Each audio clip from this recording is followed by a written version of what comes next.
Hello, I'm Joe Despain, and this is the American Old West.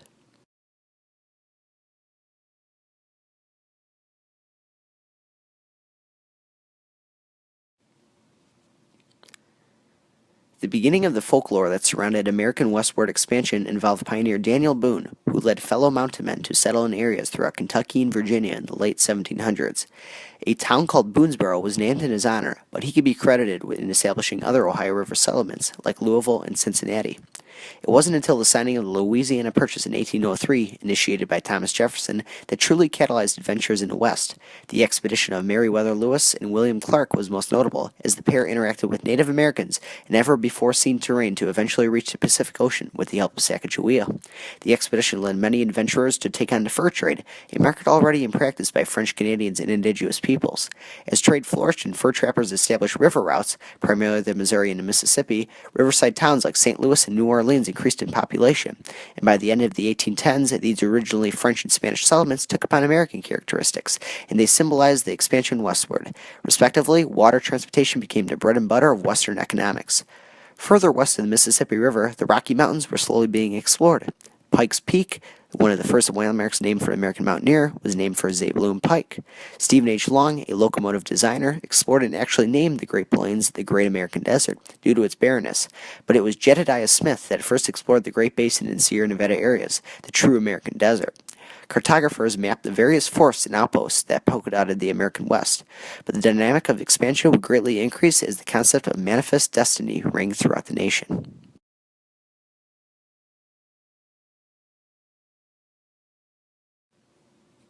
John C. Fremont, also known as the Pathfinder, represented the military leaders who expressed bravery in an increasingly violent West. The general on horseback illustrated the relationship Americans had with the frontier rather than with the Old World British. As paths opened up, the country slowed towards the Pacific. Philosopher Frederick Jackson Turner hypothesized that a growing nation needed a frontier to prolong freedom and liberty. However, tensions arose with neighboring Mexico in the 1840s, for Americans like Stephen Austin and Sam Houston pushed for American settlement within disputed Texas. In 1846, the Mexican-American War erupted after James K. Polk, an expansionist president, annexed Texas. For 2 years, skirmishes persisted near the Rio Grande River, but, thanks to Zachary Taylor, who kept his troops on guard of northward territory, Texas remained within American hands. The Battle of Palo Alto was the first official battle of the war, a battle that proved Taylor's defensive stance. The Battle of the Alamo symbolized the true spirit Texans held for their territory, and such spirit invoked success for General Winfield Scott, who led charges far into Mexican territory. In 1848, Scott took Mexico City, and Mexican leader Santa Anna surrendered. The Treaty of Guadalupe Hidalgo set terms for a Mexican cession, as well as Texas, and by 1850, the entirety of the continental United States as we know it had been obtained.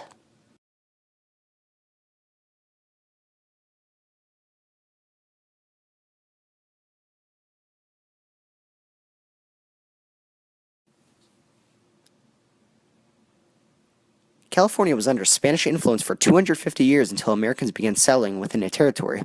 The discovery of gold at Sutter's Mill in 1848 led many Easterners to seek for riches in the hills of the West, thus sparking the gold rush.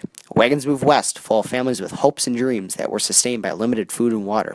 Wagon trains were common for pioneers' safety and health, as the journey west was not easy. Established pathways to Pacific territories include the Stable Oregon Trail that ran from Independence, Missouri to Oregon, as well as Hastings Cutoff, a dangerous pathway through the Utah deserts. The cutoff's condition was responsible for the tragedy of the Donner Party in 1847, when a train of wagoners got stuck in the winter storms of the Sierra Nevada and reverted to cannibalism to survive due to stalls of the desert in early July. 49ers, as they were referred to, began mining for gold heavily in 1849, with laborers of all ethnicities joining in. Gold was plentiful, and few left mines with their pockets empty. Looking for alcohol and entertainment after a hard day's work, boomtowns spread up near mines, consisting of cheap lodging and lavish saloons. Soon enough, towns turned into cities, as San Francisco became a major trading hub for not only the Pacific territories, but eventually the United States. Religious groups moved west too for freedom, most famously Joseph Smith and the Mormons who settled in Salt Lake City, Utah. Ideas were moving fast as at times, and the Pony Express illustrated the symbol of the adventurous West. But violence tore apart progress when bleeding Kansas occurred over the debate of slavery, and the Civil War is bound. Though some Westerners took up arms with their respective side, the war never made its way extensively west of the Mississippi River. Writer Mark Twain said travel is fatal to prejudice, bigotry, and narrow-mindedness. His words were shared by many others, and after the Civil War, Americans built trains to connect the West to the rest of the nation. The gold spikes at Promontory Summit, Utah represented the conjunction of the transcontinental railroad from the Atlantic to the Pacific. With the land rushes in western territories erupting due to the Homestead Act of 1862, Native Americans became defensive over the land they claimed for generations. Peak conflicts between U.S. soldiers and Native Americans included the Apache Wars and Sioux Wars in the 1870s, a time of national reconstruction. General George Custer was an American cavalryman that led charges against the formidable Sioux in Montana, but the Battle of Little Bighorn proved to be Custer's last stand as the Sioux decisively defeated the Americans. As hopeful as it seemed for Native Americans, more soldiers arrived in the east to eradicate them, and the Battle of Wounded Knee reversed momentum. With continued losses in the Nez Perce War and the construction of U.S. force, the Native Americans' cause became a lost one, with leaders like Sitting Bull advising his people to pack up their belongings and move north to Canada in order to avoid assimilation into the United States.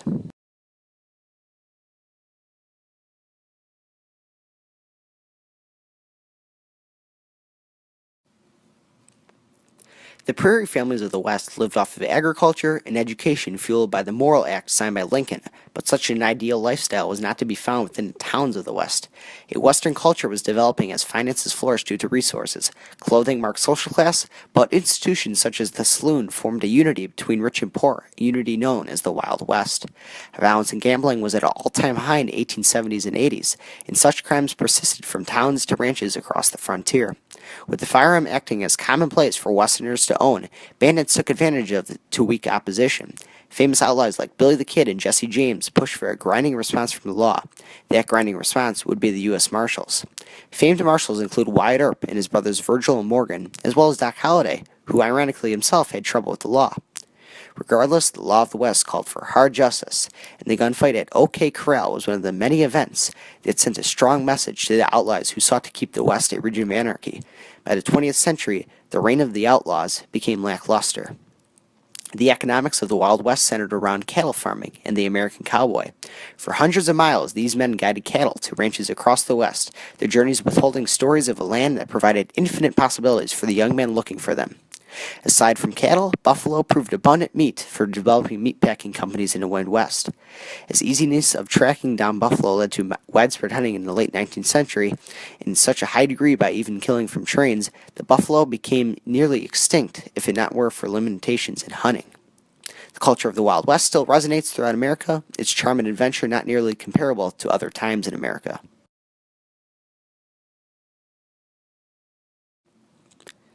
The National Park Service gained leverage in protecting western lands in the early 20th century with the efforts of President Theodore Roosevelt pushing for the preservation of western lands. But in the East, the Second Industrial Revolution had produced a new era of skyscrapers and automobiles, and the progressive era was underway. Ford, Standard Oil, and baseball greats were common household names in an ever-advancing nation. Internationally, the American foreign policy was imperialistic, with military and financial entanglements in Latin America and the Pacific. The purchase of Alaska, also known as Seward's Folly, in 1867, foreshadowed a continued push for potential states in the West as possible, with Hawaii acting as the end of the horizon. Hawaii was under American pressure since the 18th century, and by 1898, the U.S. annexed the archipelago in spirit of democracy, though not agreed upon by the Hawaiians.